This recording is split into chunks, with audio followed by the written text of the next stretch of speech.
እንኳን ወደ አልኬሚስቱ የጥበብ መንደር በደህና መጣችሁ። ዛሬ አንድ ጥያቄ ልጠይቃችሁ።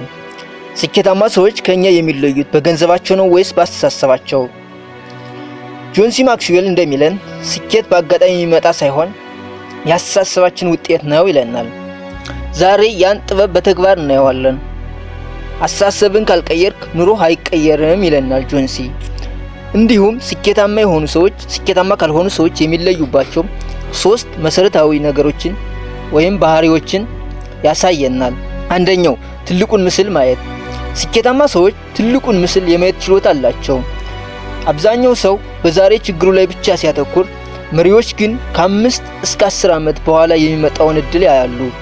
ይህ ስብዕና የሚገነባው ከጠባብ አስተሳሰብ በመውጣት ነው። ትልቁን ምስል ማየት ስትጀምር የዛሬው ቻሌንጅ አያቆምህም። ትልቁ ምስል የሚያዩ ሰዎች ሁልጊዜ የመፍትሄ አካል እንጂ የችግር አካል አይደሉም። ሁለተኛ ፎከስ ቲንኪንግ። ጆን ማክስዌል ስለ ፎከስ ቲንኪንግ ሚስጥር እንዲህ ይለናል። አቴንሽን ጎዝ ኤነርጂ ፍላውስ። ትኩረትህ ባለበት ቦታ ሁሉ ኤነርጂ ይፈሳል ይለናል። ብዙዎቻችን በአንድ ጊዜ ብዙ ነገር ለማድረግ እንሞክራለን፣ ነገር ግን ውጤታማ አንሆንም። ለውጥ የሚፈልገው ትኩረታችን ሰብሰብ ስናደርግ ነው። አንድን ነገር ይዘህ አእምሮህ እዛ ላይ ብቻ ካተኮረ አጽናፈ ዓለም መንገዱን ትከፍትልሃለች። መሪ ማለት በግርግር ውስጥ ትኩረቱን የማይስት ሰው ማለት ነው። ሶስተኛ ፈጠራ የታከለበት አስተሳሰብ። ፈጠራ ማለት የሌለ ነገር መፍጠር ብቻ አይደለም፣ ችግሮችን በአዲስ መንገድ መፍታት ማለት ነው።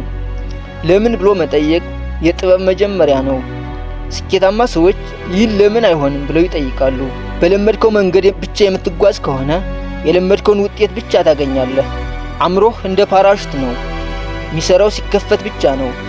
ዛሬ አእምሮን ለፈጠራ ክፈተው። ብዙ ጊዜ ስኬት ከድካም ጋር ብቻ እናያይዘዋለን። ነገር ግን ስኬት ከአጽናፈ ዓለሙ ንዝረት ወይንም ከተፈጥሮ ሕግ ጋር የመቀናጀት ውጤት እንደሆነ ብታውቅስ? ዛሬ የአንድን ሰው አስገራሚ ታሪክ ከአጽናፈ ዓለም ሕግጋት ጋር አጣምረን እናያለን። ታሪካችን የሚጀምረው ተስፋ በቆረጠው ወጣት አበበ ነው። አበበ በሕይወቱ ጨለማ ውስጥ ነበር። የተሰማራውን በጊዜው ድንጋይ በመፍለጥ ላይ ነበር። ነገር ግን አጽናፈ ዓለም ለውጥን የምታመጣው በግርግር ውስጥ ነው። አበበ ድህነቱን ሳይሆን ውስጣዊ አካባቢውን መቀየር ሲጀምር ከተፈጥሮ ሕግ ጋር ያለው ንዝረት ተቀየረ። ድንጋይ በሚፈልጥበት ሰዓት ሁሉ እኔ መሪ ነኝ የሚል ፐርሰናል ስብዕና በውስጡ መገንባት ጀመረ። አንድ ቀን ሌሊት ሰማዩን ሲመለከት የከዋክብት ታላቅነት በእርሱ ውስጥ እንዳለ ተረዳ። ጥበብ ማለት ይህ ነው፣ ከቁሳዊ ዓለም በላይ ያለውን ኃይል ማየት፣ መረዳትና ማንበብ መቻል። አበበ እኔ ከአጽናፈ ዓለሙ ወይንም ከተፈጥሮ ሕግ ጋር አንድ ነኝ ብሎ አመነ። ያኔ ነው ከድንጋይ ፈላጭነት ወደ ትልቅ ተቋም መሪነት የመሸጋገር በር የተከፈተው። ተፈጥሮ ዝም አይልም፣ ምልክት ትሰጣለች።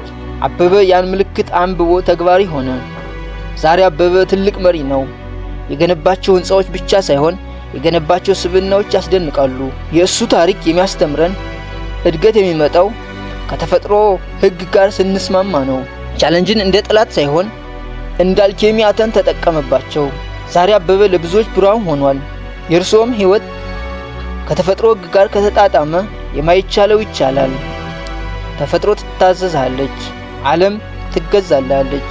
ስላዳመጣችሁኝ አመሰግናለሁ።